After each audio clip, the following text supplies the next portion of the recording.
Mi nombre es Javier Foscamur, soy cardiólogo y hoy hablaré sobre actualización de las guías de fibrilación auricular. La fibrilación auricular es la arritmia sostenida más común en nuestra población, es una epidemia que afecta al 2% de la población. Las nuevas guías hablan de nuevas técnicas terapéuticas de manejo, como son nuevos fármacos, nuevos anticoagulantes orales, consolidación de fármacos antiarrítmicos y sobre todo la ampliación de las técnicas de ablación circunferencial de venas pulmonares que ofrecen a nuestros pacientes una mayor calidad de vida y una mayor supervivencia. Bueno, primero ya el doctor Brugada nos ha hablado del problema, el problema epidémico que tenemos con la fibrilación auricular.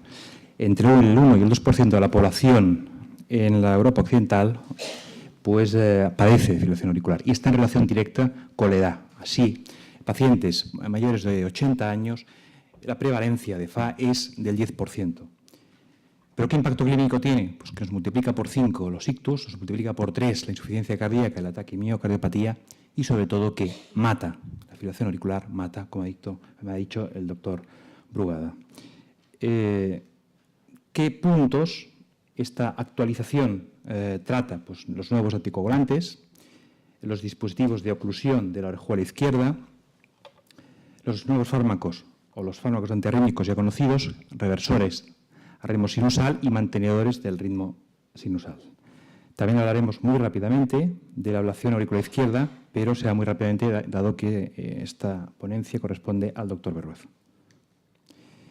También lo que ha dicho el doctor Brugada, hay que tener mucho cuidado y tener siempre con especial cariño a los pacientes mayores de 65 años, tomarles el pulso. Y esto lo podemos hacer en atención primaria, lo podemos hacer en cualquier consulta, no es caro. Simplemente tomar el pulso y si ese pulso es irregular, hacerle un electrocardiograma y probablemente esa FA asintomática o oligosintomática la podemos diagnosticar rápidamente. Aquellos que además nos encargamos de vigilar o de revisar dispositivos cardíacos implantados, también nos hemos de poner un poco las pilas en este sentido.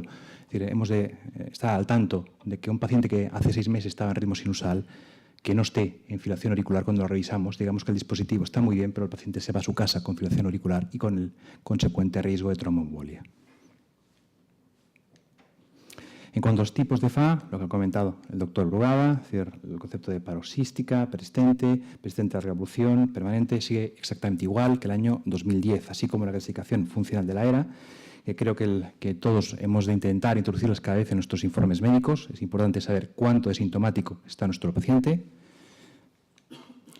Y quizás un punto también que se ha introducido en esta actualización es el concepto de FA valvular versus la FA no valvular. Y eso tiene su lógica. Es decir, como hemos dicho, se han introducido los nuevos fármacos anticoagulantes.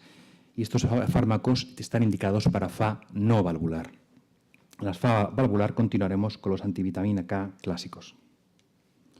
También lo ha dicho el doctor Brugada, estamos hablando de una enfermedad progresiva. Está siendo en muchas ocasiones silente, luego acabará siendo paroxística y por el propio remodelado auricular acaba siendo persistente, presenta la revolución y finalmente permanente. Anticoagulación. ¿Qué es lo que nos dicen estas nuevas guías publicadas hace un mes escaso? Pues que en la clasificación del score de riesgo, el CHATS inicial, el CHATS BASC, como luego comentaremos, hemos de buscar a aquellos pacientes que son inicialmente de bajo riesgo, porque probablemente muchos de estos pacientes son de riesgo de ictus moderado, se nos escapan. Es decir, se busca una categorización, un score que sea más sensible, lo más sensible posible, porque tenemos nuevas herramientas, nuevos anticoagulantes que en teoría evitan ictus con mayor tasa y a un coste menor de sangrados. Por otro lado, ¿qué pasa con los antiagregantes? Pues seguimos la misma línea que las guías del 2010. Los antiagregantes, tanto a la antiagregación simple como la combinada, va claramente a la baja. Se ha podido documentar que el beneficio que da en prevención de ictus es bajo a costa de sangrados moderados y sin que haya demostrado realmente que mejora la supervivencia de nuestros pacientes. Por tanto, queda relegado únicamente para pacientes que rechazan la anticoagulación. Por tanto, al final nos quedamos en que hemos de anticoagular al paciente o no hacer nada.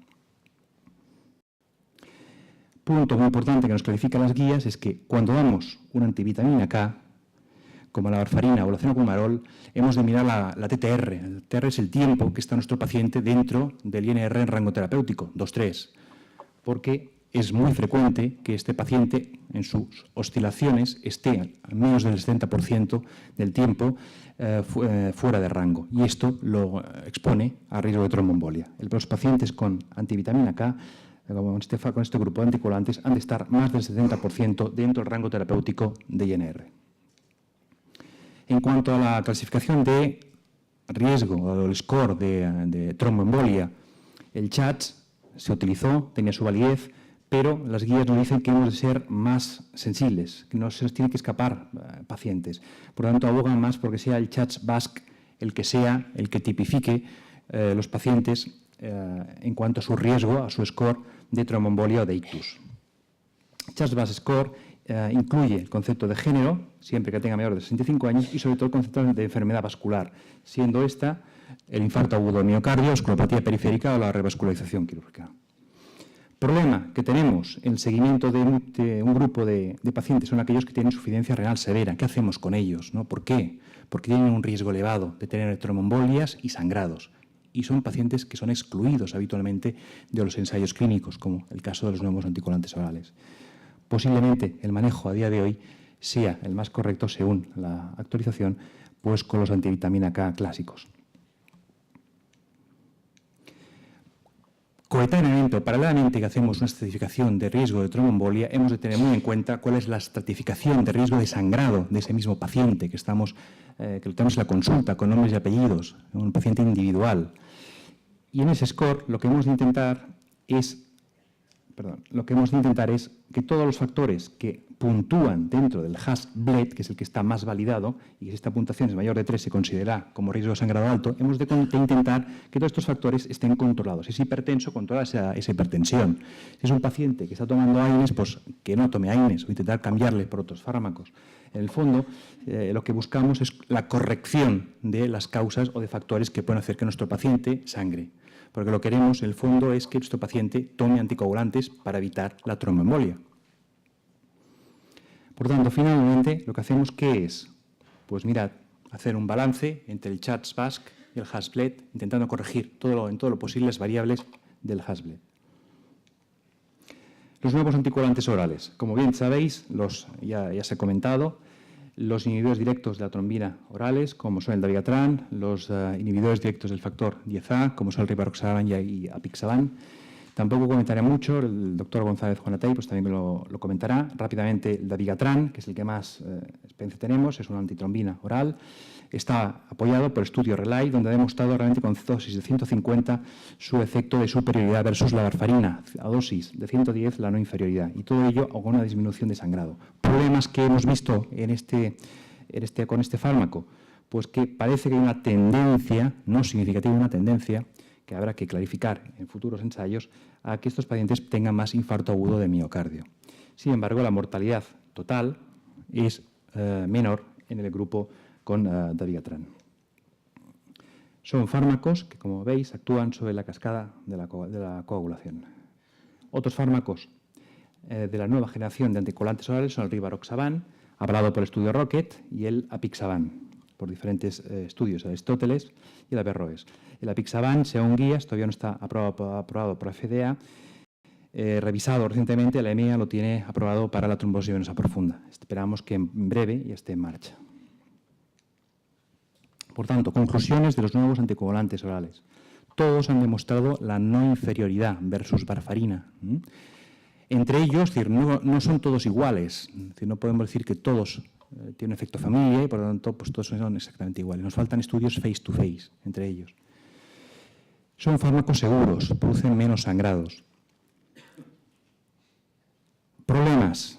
No disponemos de un antídoto ni tampoco disponemos de un marcador que nos permita saber exactamente cuál es el nivel de anticoagulación de nuestro paciente, cosa que sí que tenemos, por ejemplo, con los antivitamina K, que tenemos el INR. Son fármacos que tienen una vida media corta y un rápido efecto anticoagulante, es decir, cuando dejamos de tomarlo, en pocas horas vuelve a recuperar el nivel de coagulación previo. Y si volvemos a introducirlo, rápidamente alcanza su nivel terapéutico de anticoagulación. Con el dabigatran se ha visto que, como precisa de un clearance renal superior al resto de los nuevos anticoagulantes orales, quizás pues, no sería el fármaco para dar en pacientes con insuficiencia renal moderada o severa, ¿no? Y si es moderada, pues hay que hacer una evaluación anual del clearance de creatinina. La dispepsia se asocia también a dabigatran, que se puede administrar, se puede compensar con las tomadas de IVPs. ¿Qué pasa si el paciente llega a urgencias que está tomando un nuevo anticoagulante oral? Pues podemos hacer medidas aproximativas. Podemos utilizar la APDT para el dabigatran, el tiempo de protombina y el anti-IEZA para los inhibidores del factor IEZA. Y con ello tendremos una aproximación. Si viene un paciente, por ejemplo, con un ictus agudo y es que estaba tomando un anticoagulante oral y la APTT es elevada, pues por desgracia no podremos hacerle una trombolisis, lo cual tiene su importancia clínica. En cuanto al manejo perioperatorio, ¿cómo se manejan estos pacientes con nuevos anticoagulantes orales? Pues simplemente que dejen la dosis un día antes y luego posteriormente retomar directamente el anticoagulante oral. Nos saltamos el puente, el pontaje que hacíamos con las enoxaparinas. La cardioversión eléctrica programada, pues exactamente igual que hacíamos con los antivitamina K. Es decir, que el paciente 3 semanas antes esté tomando el anticoagulante y 4 semanas posteriores a la cardioversión. En la ablación por catéter, mejor gestionarlo sin un anticoagulante oral, mejor hacerlo con enoxaparina durante el procedimiento y luego, posteriormente, según la clasificación de Church-Bask, utilizaremos un fármaco como puede ser el dabigatran, dado que tenemos más experiencia con él. ¿Y qué pasa si el paciente sangra? Pues las guías nos dicen que si es menor, que deje tomar el fármaco. Si el sangrado es moderado, pues compresión y reposición hemática y de fluidoterapia, y en casos muy, muy severos podemos administrar un complejo protrombínico o incluso hemodiálisis. Y si tenemos un síndrome coronario agudo en un paciente que está con un anticoagulante oral, ¿qué hacemos, no? Pues la cosa se complica, porque claro, la triple terapia implica más sangrado del paciente. Lo que se aconseja es que durante un mes esté con triple terapia, posteriormente esté con un anticoagulante oral y solamente con un antiagregante y con el nuevo anticoagulante oral, y esté así durante un año. Y posteriormente deje el antiagregante y esté solamente con el anticoagulante oral. Si hemos de seleccionar alguno, ¿cuál haríamos? ¿Cuál seleccionaríamos de nuevo anticoagulante oral? El dabigatran hemos visto que se asocia a tendencia de infarto agudo miocardio, por lo tanto, quizás mejor el rivaroxaban, que presenta un beneficio en contexto de síndrome coronario agudo a dosis bajas. Posteriormente, a este año, se ha demostrado que la enfermedad vascular estable tampoco hace falta la antiagregación, únicamente con el nuevo anticoagulante oral sería suficiente. Ante todo, prudencia, es lo que dicen las guías. Tenemos información, tenemos estudios, pero nos falta todavía experiencia, recorrido en la práctica clínica. Y este es un poco el resumen final que podemos sacar. A la hora de decidir si anticoagulamos o no a nuestro paciente, tener en cuenta la clasificación de Church-Bask y la Hasbled y balancearlo. La antiagregación plaquetaria queda prácticamente rechazada en cuanto a opción terapéutica en la prevención de tromboembolia o de ictus. Y finalmente, los nuevos anticoagulantes orales, las guías o la actualización de guías de hace un mes considera que pueden sustituir perfectamente a los antivitamina K en fibrilación auricular no valvular. En la fibrilación auricular valvular hemos de continuar con los antivitamina K. Y aquí lo tenemos. Fijaros, hemos llegado a un punto en que o no hacemos nada, o según la clasificación de Church-Bask y el Hasbled, damos ya anticoagulación. Si es un enfermo valvular, una antivitamina K. Si no, pues un nuevo anticoagulante oral.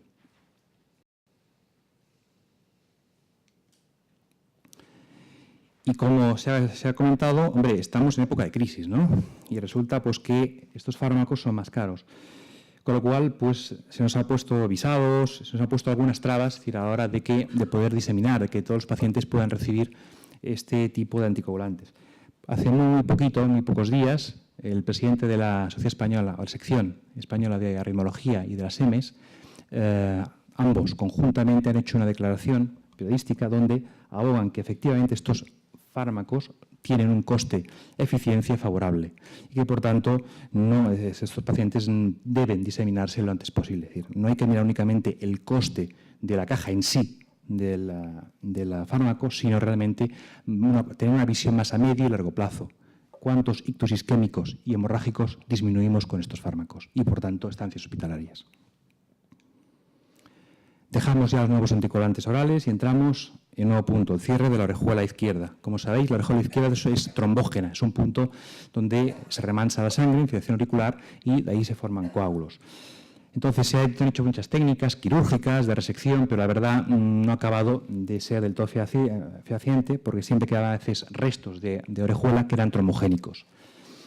Por tanto, hoy en día se aboga porque ante pacientes que presenten una contraindicación formal a la anticoagulación oral, se les pueda implantar un cierre percutáneo oclusor de esta orejuela izquierda. Como veis, se puede hacer vía percutánea transeptal, ocluyendo la orejuela, o bien vía transepicárdica. ¿Cuál es el problema de este tipo de dispositivos? Que tenemos un 7% de complicaciones graves y estos pacientes tienen que seguir con antiagregación, es decir, en el fondo pues tienen tendencia a sangrar. Por eso que únicamente hay esta indicación y con un nivel de indicación y de evidencia 2B.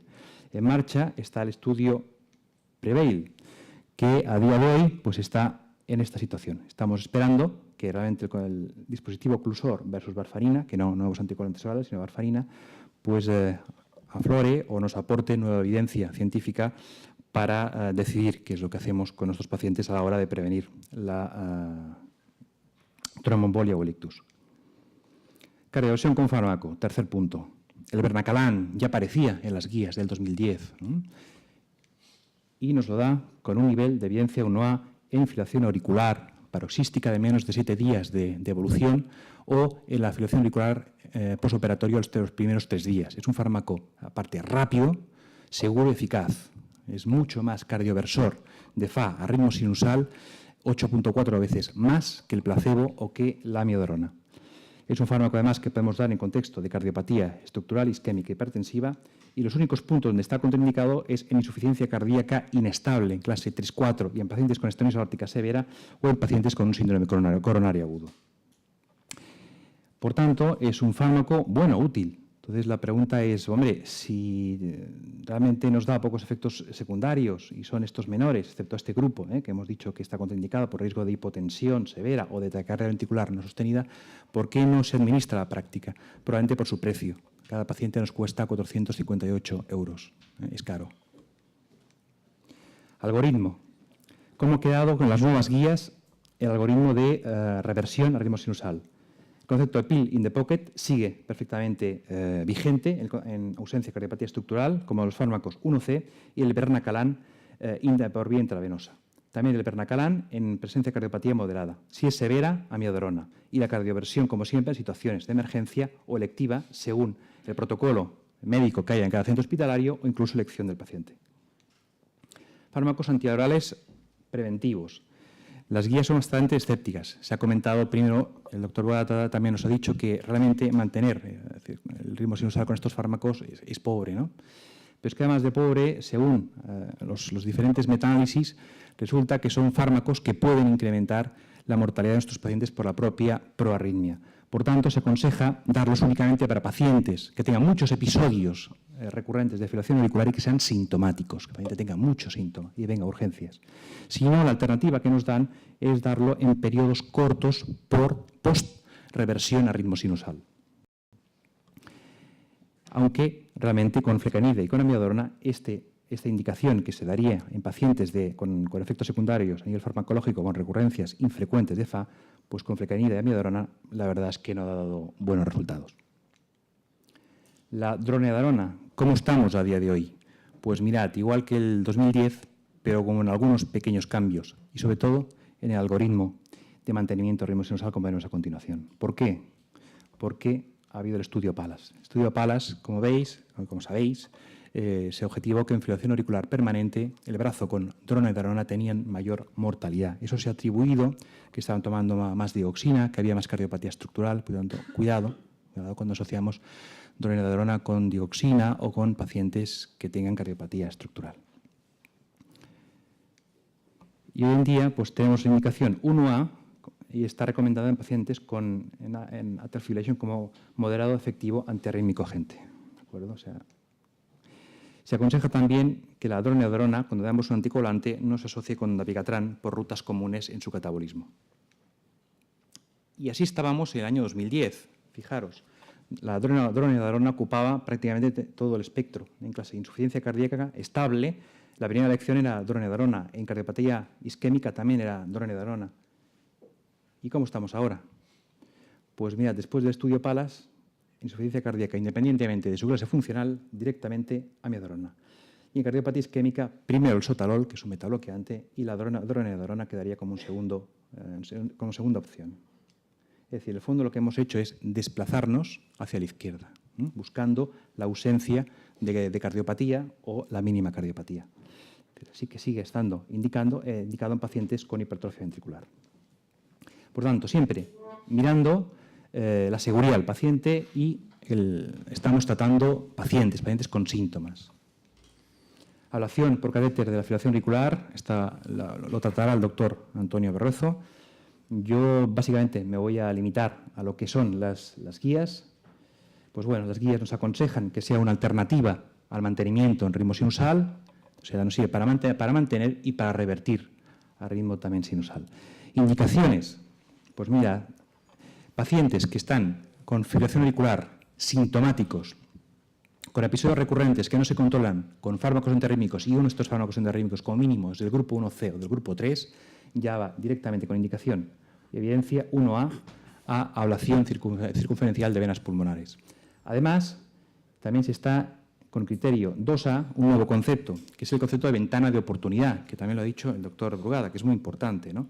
Si yo tengo un paciente que tiene fibrilación auricular focal paroxística, es joven y no tiene cardiopatía estructural, si le puedo ofrecer un score de riesgo de ablación bajo, probablemente la efectividad de esa ablación sea mucho mayor a que si me espero a que esa fibrilación auricular sea persistente, porque probablemente en esa situación la efectividad de la ablación será mucho menor a un coste de efectos secundarios mayores.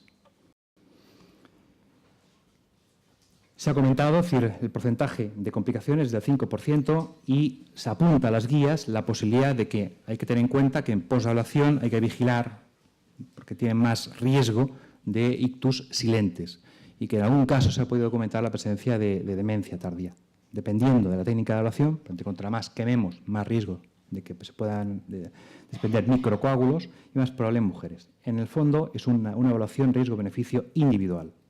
La amiodarona en insuficiencia cardíaca, está claro, primera lección.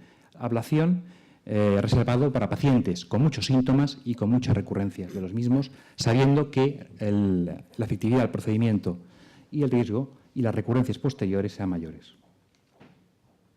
Finalmente, y acabo, la fibrilación auricular asintomática. ¿Qué pasa con ella? Es un tema que nos preocupa mucho, ¿no? Porque es frecuente que nos envíen pacientes jóvenes, en ocasiones, con esta historia supraventricular o mayores, hacen esta historia supraventricular y que le hacemos un Holter y vemos rachas de fibrilación auricular paroxística o pacientes que se hace un electrocardiograma en contexto laboral y aparece una fibrilación auricular previamente que no era conocida.